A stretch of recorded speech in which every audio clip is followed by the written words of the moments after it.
बड़ी खबर आपको यह भी बता दें, सुशांत सिंह राजपूत केस की जांच के लिए सीबीआई की टीम मुंबई पहुंच गई है। जांच एजेंसी के 4 अधिकारी मुंबई पहुंचे हैं, वहीं दूसरी टीम देर रात मुंबई पहुंचेगी। 16 सदस्यीय सीबीआई की टीम को क्वारंटीन नहीं होना होगा। सीबीआई की टीम ने क्वारंटीन से छूट की मांग की थी, जिसे बीएमसी ने स्वीकार कर लिया है। सीबीआई मुंबई पुलिस से क्राइम सीन की तस्वीरें लेगी। जांच के लिए सीबीआई की एसआईटी टीम तकनीक, फॉरेंसिक और टीएफसी की मदद लेगी। सुशांत के घर पर दोबारा क्राइम सीन रिक्रिएट किया जाएगा। सीबीआई इस मामले की जांच उस एफआईआर के आधार पर करेगी जो बिहार पुलिस ने दर्ज की है। सीबीआई की एसआईटी का नेतृत्व सीबीआई के ज्वाइंट डायरेक्टर मनोज शशिधर कर रहे हैं। उनके अलावा गगनदीप गंभीर, एसपी नूपुर प्रसाद और एडिशनल एसपी अनिल यादव इस टीम का हिस्सा हैं। ये सभी सुशांत सिंह राजपूत मामले की जांच करेंगे।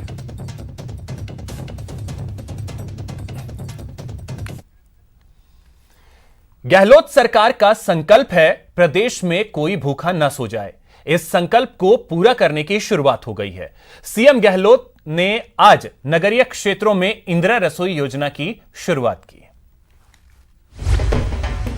सुनो सुनो सुनो, सरकार की सौगात सुनो।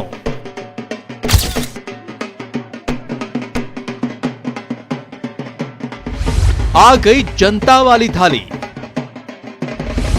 तेरी थाली, मेरी थाली, सबकी थाली।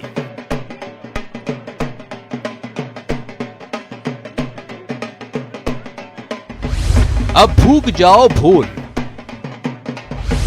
शहर शहर भूख मिटाओ। बहुत बढ़िया लग रहा है और अच्छा खाना है।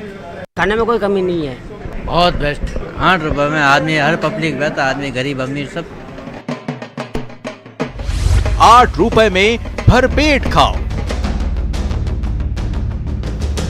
इस थाली में दाल है, इस थाली में भाजी है, इस थाली में रोटी है, इस थाली में अचार है। इस थाली का लुत्फ उठाओ और गहलोत का गुण गाओ। जिसने थाली का जायका लिया, उसने संकल्प पूरा करने पर सीएम का शुक्रिया किया। हमें बढ़िया लगा, अच्छा लगा। और 8 रुपये में खाना चाहिए, और क्या चाहिए। फैटी मंचूरी करने जाते हैं तो 1000 रुपये लग जाता है खाने का। ये खाना बहुत अच्छा है लगा। सीएम को खाना बहुत अच्छा लगा और धन्यवाद सीएम साहब को। मेन्यू आपने देखा, अब थाली की कीमत की तो महज 8 रुपए में मिलेगी आपको ये पौष्टिक भोजन वाली थाली। गहलोत सरकार ने सत्ता में आते ही जो संकल्प लिया, उस संकल्प को आज पूरा कर दिया। सीएम ने वीडियो कॉन्फ्रेंस के जरिए इंदिरा रसोई योजना की सौगात दे दी है। तमाम साथियों को और धन्यवाद मैं तमाम संस्थाओं को जिन्होंने आगे आकर के इंदिरा रसोई योजना में भाग लेना स्वीकार किया। मैं उम्मीद करता हूं कि बहुत ही ये कामयाब। मैं उम्मीद करता हूं कि 8 रुपए में खाना देना और व्यवस्थित रूप से साफ सफाई के साथ में बैठा के खाना खिलाना, ये मैं समझता हूँ धारीवाल जी और उनके साथियों ने बहुत ही मेहनत करके इस योजना को अंजाम दिया है और योजना बहुत ही कामयाब होगी। और आप निश्चिंत रहें, इस योजना के लिए सरकार की तरफ से धन की कमी नहीं आने दी जाएगी। तो आप अब भूख तो भूल ही जाओ। सुबह उठने के बाद और रात के सोने से पहले खाने को लेकर बेफिक्र हो जाओ। सस्ती थाली की क्वालिटी भी शानदार है। मात्र 8 रुपए का भुगतान करके कोई भी व्यक्ति स्वादिष्ट और अच्छा भोजन प्राप्त कर सकता है। जोधपुर शहर में 16 इंदिरा रसोई की योजना की शुरुआत हुई। इसी के माध्यम से हमारे मुख्यमंत्री जी ने इसकी शुरुआत करी। बहुत अच्छा मैसेज है, लोग खुश है कि 8 रुपए में हमें भोजन मिल रहा है और वो सम्मान मिल रहा है। इंदिरा रसोई योजना के शुभारंभ के साथ ही प्रदेश के 213 निकायों के 358 इंदिरा रसोई में 8 रुपए वाली थाली मिलने लगी है। हर जरूरतमंद को भरपेट भोजन मिलने लगा। शहर शहर इंदिरा रसोई के स्वादिष्ट और पौष्टिक खाने का लोग लुत्फ ले रहे हैं और गहलोत का गुण गा रहे हैं। बहुत बेस्ट। 8 रुपए में आदमी, हर पब्लिक बैठा, आदमी गरीब अमीर सब जो है सही है। खाने में कोई कमी नहीं है, कोई कमी नहीं है, घर जैसा खाना है। अब ये अभी तो ठीक लग रही है, देखो कल देखते हैं क्या होता है, कैसी होती है। आज तो नई शुरू हुई है, इसकी क्वालिटी ठीक ही लग रही है, और कल देखेंगे कैसी क्वालिटी होती है। बहुत बढ़िया है, बहुत बढ़िया लग रहा है और अच्छा खाना है और बहुत। हर किसी के चेहरे पर अब मुस्कान है, क्योंकि अब रूखा सूखा खाने की मजबूरी जो खत्म हो गई है। अब भूख लगे तो इंदिरा रसोई में आइए और सम्मान के साथ भरपेट खाना खाइए।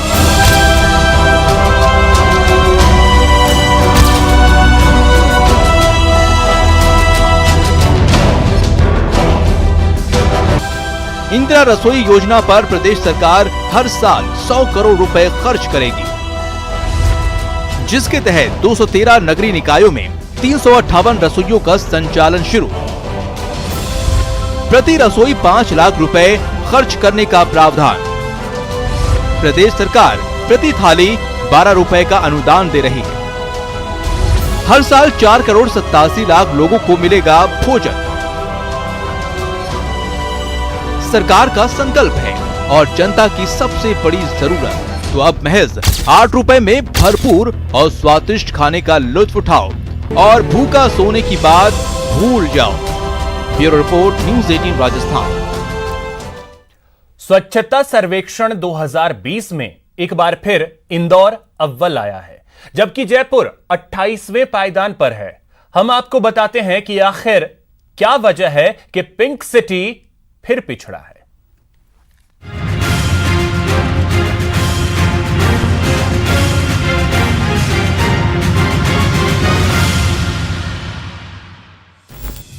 ये इस शहर को हुआ क्या है? जगह जगह फैला कचरा, दुर्गंध मारती गंदगी। ये प्यारी पहचान वाली पिंक सिटी है, राजस्थान की राजधानी गुलाबी नगरी है। लेकिन सफाई के मामले में ये प्यारा शहर अपनी पहचान में पिछड़ रहा है। गुरुवार को आई स्वच्छता सर्वेक्षण रिपोर्ट में जयपुर 28वें पायदान पर पहुंचा है। सफाई के मामले में शहर की सूरत कब संवरेगी, इस सवाल पर निगम के मुखिया ने रस्मी तौर पर संसाधनों की कमी का हवाला देकर पल्ला झाड़ लिया।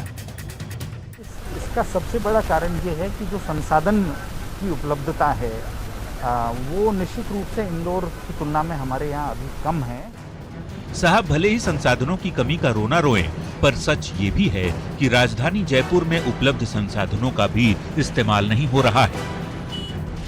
डोर टू डोर कचरा संग्रहण की व्यवस्था सही नहीं है। तय समय पर कचरा लेने नहीं आते हैं हुपर्स। कचरा डिपो से समय पर कचरा उठाया नहीं जाता है। दोपहर तक सड़कों पर कचरे का ढेर लगा रहता है। जमा हुए कचरे के निस्तारण की प्रक्रिया भी नहीं है। शहर में रोजाना नाइट स्वीपिंग की व्यवस्था भी नहीं है। राजधानी में अतिक्रमण की भरमार है। अभी हम मौजूद हैं राजस्थान विधानसभा के ठीक पीछे वाले रास्ते पर, और आप यहां पर देखेंगे तो जहां पर राजस्थान के माननीयों के घर है, यानी कि राजस्थान के विधानसभा के विधायकों के घर है, उसके पास की यदि स्वच्छता की तस्वीर मैं आपको दिखाना चाहूं तो ये स्वच्छता की तस्वीर आप यहां पर देख सकते हैं। यहां पर 20 सड़क पर जो कचरे के ढेर हैं वो यहां पर लगे हुए हैं, और जो एमएलए क्वार्टर है उसकी दीवार के पास में इस तरीके से गंदगी के ढेर लगे हुए हैं। यानी कि यहाँ से एमएलए क्वार्टर के पास से भी कोई व्यक्ति निकलना चाहे सड़क पर से तो ऐसी स्थिति सड़क पर उसे यहाँ पर नजर आएगी। यहाँ पर कचरे के ढेर साफ तौर पर लगे हुए हैं।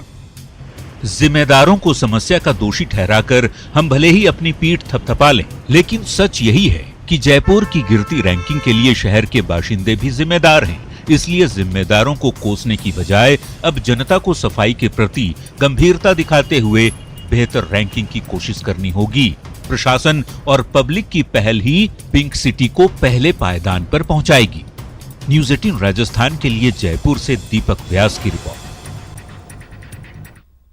यहां रुकेंगे एक छोटे से ब्रेक के लिए। ब्रेक के बाद आपको दिखाएंगे पीएम ने धोनी को लिखी चिट्ठी।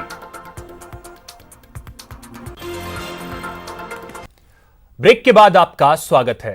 प्रधानमंत्री नरेंद्र मोदी ने धोनी को एक भावुक चिट्ठी लिखी है। चिट्ठी में पीएम मोदी ने माही के परिश्रम और त्याग की प्रशंसा की है। धोनी ने पीएम की इस चिट्ठी को ट्विटर पर शेयर किया और शुभकामनाओं के लिए पीएम मोदी का आभार जताया।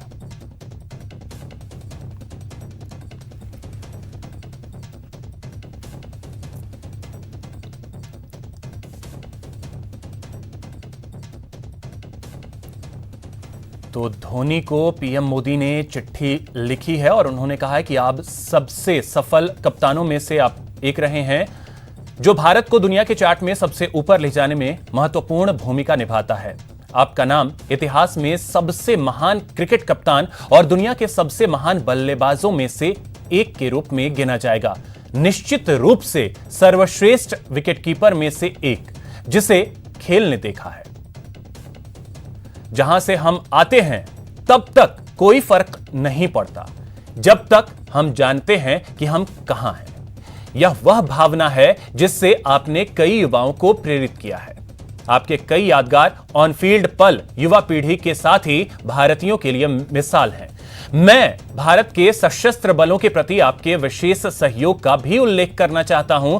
आप हमारी सेना के जवानों में सबसे खुश थे। उनके कल्याण के प्रति आपकी चिंता हमेशा उल्लेखनीय रही है। मुझे उम्मीद है कि साक्षी और जीवा को आपके साथ अधिक समय बिताने का मौका मिलेगा। मैं अपनी शुभकामनाएं उन्हें भी देता हूं, क्योंकि उनके बलिदान और समर्थन के बिना कुछ भी संभव नहीं होता। आपके भविष्य के प्रयासों के लिए आपको बहुत बहुत शुभकामनाएं।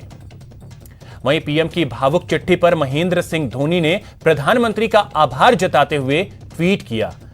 अपने ट्वीट में धोनी ने लिखा है, एक कलाकार, सैनिक और खिलाड़ी जिस चीज के लिए तरसता है वह है उसकी प्रशंसा। उसे लगता है कि उसकी मेहनत और त्याग को देखा भी जा रहा है और सराहा भी जा रहा है। प्रधानमंत्री नरेंद्र मोदी जी, आपकी प्रशंसा और शुभकामनाओं के लिए शुक्रिया।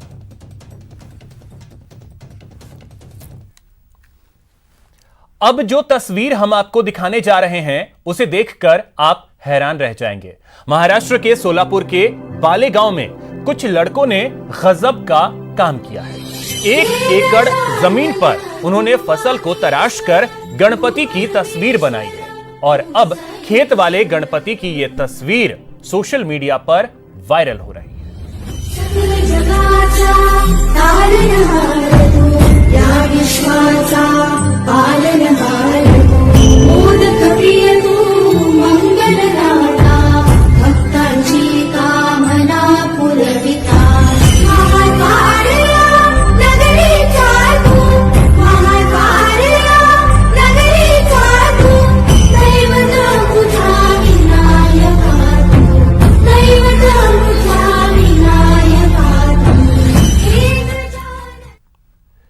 पटना में गंगा का जल स्तर खतरे के निशान से ऊपर है।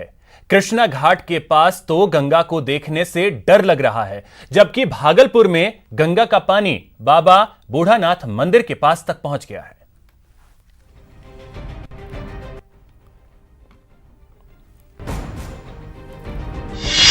ये देखिए, यहाँ से जो आपको दिखाई पड़ रहा है ये बैठने वाली जगह है, जहाँ पे लोग यहाँ पे परिवार के साथ शाम को आते हैं और बैठा करते थे।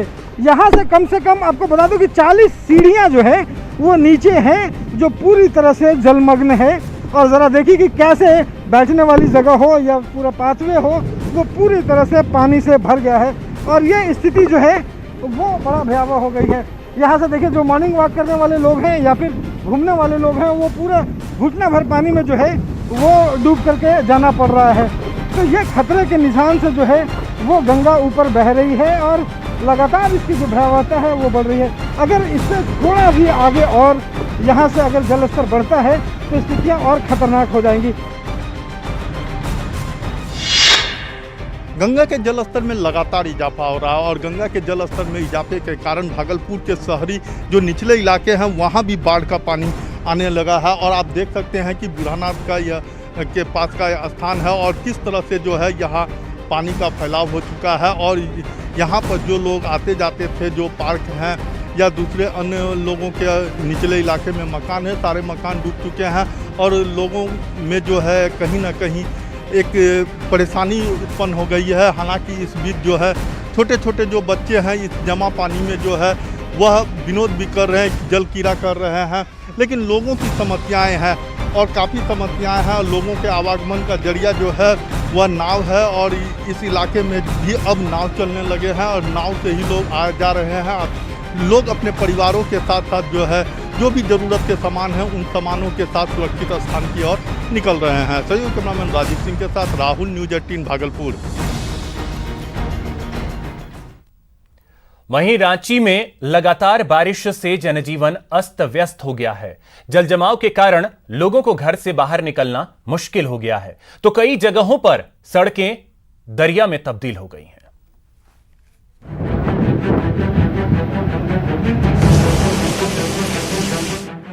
रांची में लगातार हो रही मूसलाधार बारिश ने रफ्तार पर ब्रेक लगा दिया है। करंट के साथ बहा ले जाने वाली सड़क पर पानी की तेज धार की ये तस्वीर रांची टाटा हाईवे की है। तमाड़ के उलीडी के आगे पुल का निर्माण हो रहा है। इसके लिए डायवर्सन बनाया गया है, लेकिन लगातार हो रही बारिश से नदी में उफान आ चुका है और पारासी नदी का पानी सड़क के ऊपर से बहने लगा है, जिससे दोनों तरफ गाड़ियों की लंबी कतार लग गई।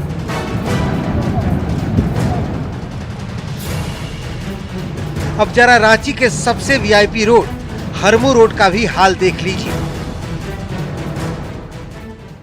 हर दिन वीआईपी सैकड़ों गाड़ियां यहां से गुजरती है। आप देख सकते हैं जो किस तरह से आज भारी बारिश के बाद इस सड़क का दृश्य बना हुआ है।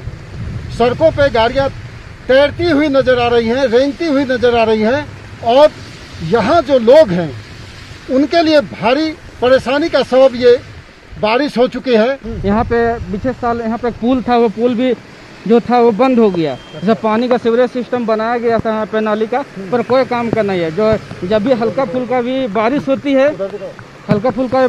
है, तो पूरे इसी तरह से तालाब बन जाता है। हम लोग कितने लोग शिकायत किए हैं, यहाँ के जो हमारे पार्षद हुए, बाकी हमारे लोग जो हैं, हमारे जो नेतागण हैं, सारे को लिख करके दिया हुआ है, फिर भी कोई कार्रवाई नहीं की गई है।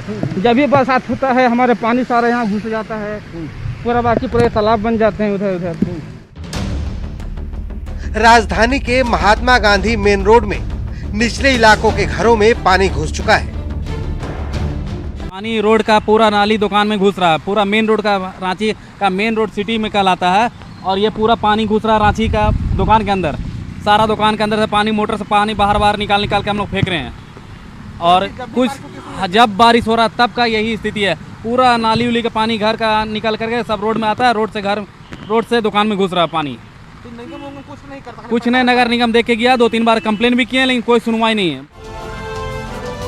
इधर कांके डैम से सटे पंडरा इलाके के मोहल्लों में भी जल जमाव की स्थिति पैदा हो चुकी है, जिससे लोगों का घर से बाहर निकलना दूभर हो चुका है और लोग स्थानीय जनप्रतिनिधि और प्रशासन को कोस रहे हैं।